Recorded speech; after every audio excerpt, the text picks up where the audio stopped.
So with all that was opening up over all those years, there I was leading my community and with my studio.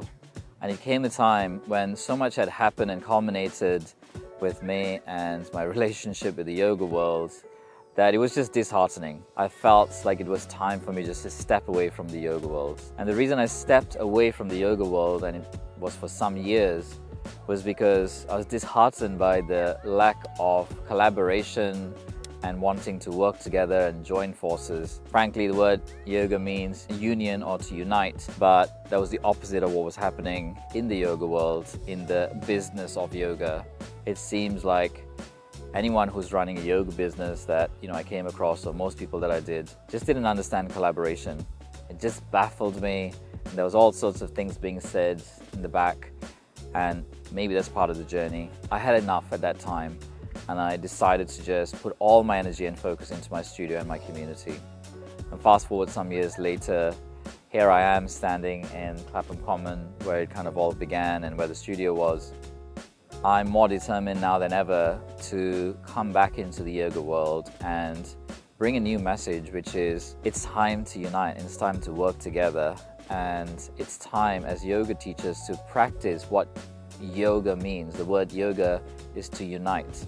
So it's time for us to collaborate, to join forces. You'll see that in the music industry, for example, superstars will collaborate. They'll join forces and not kind of go, these are my people and those are your people, and not join forces or not want to work together.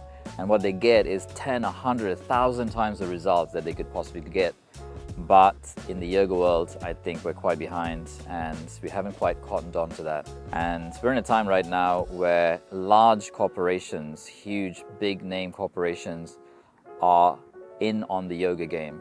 And there's a reason for that. Think about it. In another video, I'm going to share about the trends of what's happening in the industry and the markets, and why these big corporations that just couldn't care less about yoga.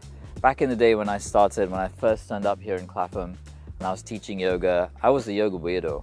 People didn't want to know what was yoga, or they didn't know the words, what it meant. Most people say, what does that mean? What is it? And the conversation would generally end quite abruptly and quickly as well, because people were not interested. But fast forward 17 years later, here we are in a time where yoga is a multi-trillion-dollar industry and growing. It's not slowing down at any time.